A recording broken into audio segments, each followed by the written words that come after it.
बिस्मिल्लाहिर्रहमानिर्रहीम। Dear students, अस्सलाम वालेकुम। आज हम पढ़ रहे हैं पॉइंटिंग डिवाइसेस। इस आज पॉइंटिंग डिवाइसेस में digitiser, graphic tablet, light pen, joystick और टच स्क्रीन को हम डिस्कस करेंगे। एक बात याद रखें, मैं आपको याद कराता चलूँ, तमाम पॉइंटिंग डिवाइसेस इनपुट डिवाइसेस भी होती हैं और पॉइंटिंग डिवाइसेस स्क्रीन पर कर्सर की मूवमेंट को कंट्रोल करने के लिए या किसी ऑब्जेक्ट को सिलेक्ट करने के लिए इस्तेमाल होती हैं। डिजिटाइजर क्या है या ग्राफिक टैबलेट क्या है? ये एक फ्लैट पैड होता है, जैसे आपको इस तस्वीर में नजर आ रहा है, बिल्कुल फ्लैट पैड, यानी एक स्क्रीन होती है कनेक्टेड विद स्टाइलस, जो स्टाइलस के साथ कनेक्ट होती है। स्टाइलस क्या होता है? एक पेन की तरह की डिवाइस है। आर ए पक बाई वायर। पक क्या होता है? ये पक एक, ये तस्वीर में दिखाया गया माउस की तरह का एक डिवाइस होती है जो इस स्क्रीन के साथ, इस टैबलेट के साथ कनेक्टेड होती है। तो या तो जो ग्राफिक टैबलेट है, स्टाइलस के साथ हम इसके ऊपर कुछ इमेजेस वगैरह ड्रा करते हैं, या इस पक की मदद से हम इसके ऊपर काम करते हैं। स्टाइलस क्या? Stylus is a pen like device. Stylus एक पेन की तरह का पुर्जा होता है, डिवाइस होती है, use to create the sketches और इमेजेस। जैसे ये ऊपर वाली तस्वीर में दिखाया गया, ये जो पेन है ये स्टाइलस है, इससे स्क्रीन के ऊपर हम स्केचेस बनाते हैं, ड्राइंग बनाते हैं, या इमेजेस या ग्राफ वगैरह ड्रा करते हैं। इसी तरह पक क्या है? पक लुक्स लाइक ए माउस। पक माउस की तरह नजर आता है। किस लिए इस्तेमाल होता है? Use to copy the image. ये जो पक है ये इमेज को कॉपी करने के लिए इस स्क्रीन पर, इस टैबलेट पर इस्तेमाल होता है। और आमतौर पर पक जो है वो तार के जरिए जो है वो टैबलेट के साथ कनेक्ट होता है। Puck is specially design to trace the drawing. Puck specially तौर पर डिजाइन किया जाता है ड्राइंग्स को बनाने के लिए, इमेजेस को या ड्राइंग्स को ट्रेस करने के लिए। Graphic tablets are use to create the maps and engineering drawing. आमतौर पर ग्राफिक टैबलेट किस लिए इस्तेमाल होती हैं? मैप्स, नक्शों को बनाने के लिए, और इंजीनियरिंग ड्राइंग, यानी सिविल इंजीनियर या mechanical engineer. Civil engineer building के नक्शे बना रहे होते हैं, इसी तरह मैकेनिकल इंजीनियर जो है वो किसी मशीनरी, किसी डिवाइस का कोई मैकेनिकल डिजाइन ड्रा कर रहे होते हैं। इलेक्ट्रिकल इंजीनियर कोई सर्किट्स का डिजाइन ड्रा कर रहे हो, तो ये इंजीनियरिंग ड्राइंग होती हैं। आगे आ जाता है लाइट पेन। लाइट पेन क्या है? ये पेन की तरह, looks like a pen, pen की तरह नजर आता है।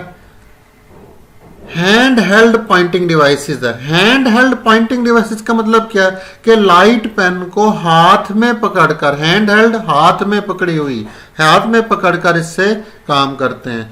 Connected to the computer by wire. जैसे आपको ये स्क्रीन तस्वीर में दिखाया गया है कि ये एक लाइट पेन है और वो तार के जरिए कंप्यूटर से कनेक्ट होता है। When user touches the specific area of specially designed screen, pen send information to the computer। इसका क्या मतलब है? कि ये जो एरिया, ये जो पेन है, लाइट पेन है, ये स्क्रीन पर किसी मखसूस हिस्से पर जब टच कर रहा होता है तो इस लाइट पेन से कोई इंफॉर्मेशन स्क्रीन में एंटर की जा रही होती है। Used by engineer and graphic designer. Light pen को कौन इस्तेमाल करता है? इंजीनियर और ग्राफिक डिजाइनर इस्तेमाल करते हैं। आगे आ जाता है जॉयस्टिक। जॉयस्टिक क्या है? Consist of base and stick. ये तस्वीर में नजर आ रहा होगा, ये जो ऊपर वाला हैंडल है ये स्टिक है और नीचे वाला जो हिस्सा है ये इसका, ये बेस कहलाता है इसकी। Stick can be moved in any direction to control the object.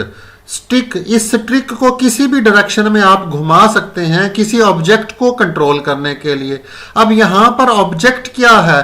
देखें, बेसिकली होता यह है, ये जॉयस्टिक ज्यादातर गेम्स खेलने के लिए इस्तेमाल होता है।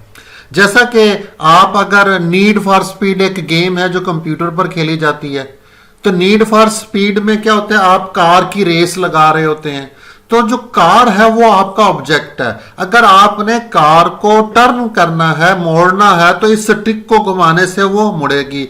दाएं जानिब टर्न करना है या लेफ्ट साइड पर टर्न करना है, तो इस स्टिक को घुमाने से वो कार जो है वो टर्न लेगी। तो वो कार क्या हुआ? आपका ऑब्जेक्ट हुआ।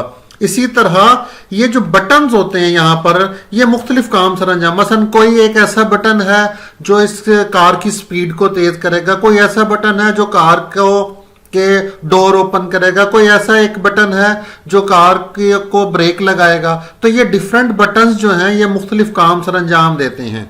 इसी तरह जो रेसलर है, फर्ज करें कि दो रेसलर, जो दो पहलवान है या दो फाइटर हैं, वो कुश्ती कर रहे हैं, आपस में फाइट कर रहे हैं, लड़ाई लड़ रहे हैं, तो वो रेसलर, अगर आप उस रेसलर को कैसे कंट्रोल करेंगे? उस रेसलर को आप जॉयस्टिक से कंट्रोल करेंगे। रेसलर को आगे लेकर जाना है तो इस स्टिक को घुमाएंगे आगे की तरफ, अगर पीछे लाना है तो स्टिक को पीछे की तरफ घुमाएंगे। अगर रेसलर को दाईं जानिब आपने लेकर जाना है उस फाइटर को, उस पहलवान को, तो स्टिक को दाईं जानिब घुमाएंगे। तो वो रेसलर क्या हुआ आपका? वो ऑब्जेक्ट हुआ। इसी तरह अगर रेसलर ने कोई, फर्ज करें दूसरे रेसलर को, दूसरे पहलवान को कोई किक लगानी है तो आप यहां से कोई एक बटन दबाएंगे। इसी तरह अगर उसने कोई, उसको मुक्का लगाना है, मुक्का मारना है, तो उसको क्या करना है? उसको पंच करना है तो यहां से एक और बटन दबाएंगे। तो रेसलर क्या हुआ? ऑब्जेक्ट हुआ। तो किसी भी ऑब्जेक्ट को मूव करने या कंट्रोल करने के लिए ये जॉयस्टिक इस्तेमाल होती है। इसके ऊपर डिफरेंट बटन्स होते हैं जो, जिनसे मुख्तलिफ काम सरंजाम दिए जाते हैं, जैसा कि मैंने अभी बताया आपको। यूज टू प्ले गेम, ये किस लिए इस्तेमाल होती है? गेम्स को खेलने के लिए इस्तेमाल होती है। आगे आ जाता है टच स्क्रीन। टच स्क्रीन ये वाहिद ऐसा डिवाइस है जो इनपुट डिवाइस के तौर पर भी इस्तेमाल होती है और आउटपुट डिवाइस के तौर पर भी। इनपुट डिवाइस के तौर पर कैसे इस्तेमाल होती है? तो इसके जरिए आप डाटा भी एंटर कर सकते हैं और कमांड्स भी एंटर कर सकते हैं, उंगली के टच करने से या एक पेन स्टाइलस के टच करने से भी आप ये काम कर सकते हैं। जैसा कि ये कुछ लैपटॉप, सारे लैपटॉप नहीं, जैसे तस्वीर में दिखाया, कुछ लैपटॉप्स होते हैं जिनकी स्क्रीन टच स्क्रीन होते हैं, तमाम लैपटॉप्स की नहीं। और कुछ मोबाइल ऐसे होते हैं जिनकी स्क्रीन जो है वो टच स्क्रीन होती है। तो टच स्क्रीन से हम क्या कर रहे होते हैं? हम कंप्यूटर को या मोबाइल की स्क्रीन को कमांड दे रहे होते हैं, सम टाइम डाटा एंटर। जैसे मैसेज टाइप कर रहे हैं तो टच करके आप मैसेज टाइप कर रहे होते हैं। इसी तरह आप कोई फेसबुक पे शेयर कर रहे होते हैं, लाइक कर रहे होते हैं, तो वो आप टच करके कर रहे होते हैं। इसके बाद साइन आउट कर रहे होते हैं तो टच करके कर रहे होते हैं। तो इससे डाटा भी एंटर किया जा सकता है और कमांड भी, यानी ये इनपुट डिवाइस के तौर पर इस्तेमाल हो रही है। इसी तरह सेम स्क्रीन ही है टच स्क्रीन, आपको इमेजेस दिखाती है, आपको टेक्स्ट दिखाती है, आपको वीडियो प्ले करके दिखा रही होती है, यानी वीडियो स्क्रीन पर नजर आ रही है। तो टच स्क्रीन आउटपुट डिवाइस के तौर पर भी इस्तेमाल होती है। इसी तरह ये कुछ ऐसी टच स्क्रीन होती हैं जो मल्टी टच, यानी ये एक फिंगर नहीं, 2 फिंगर या 3 फिंगर एट ए टाइम आप उसके ऊपर टच करके कोई काम कर रहे होते हैं। अमूमन आपने जैसे देखा होगा, किसी तस्वीर का साइज बड़ा करना हो तो 2 फिंगर्स को पकड़कर हम ऐसे अपोजिट डायरेक्शन में ड्रैग करते हैं तो स्क्रीन जो है वो, जो इमेज है वो एनलार्ज हो जाती है। इसी तरह किसी इमेज को रोटेट करना हो तो तब भी हम टच, 2 फिंगर से हम उसको पकड़कर उसको घुमाते हैं, रोटेट कर सकते हैं। तो बहुत सारी स्क्रीन्स ऐसी होती हैं जो मल्टी टच को रिकॉग्नाइज करती हैं, यानी पहचानती हैं, उसको सेंस कर सकती हैं, फील कर सकती हैं। मल्टी टच से मुराद है एक से ज्यादा फिंगर्स की मदद से टच करके काम करना।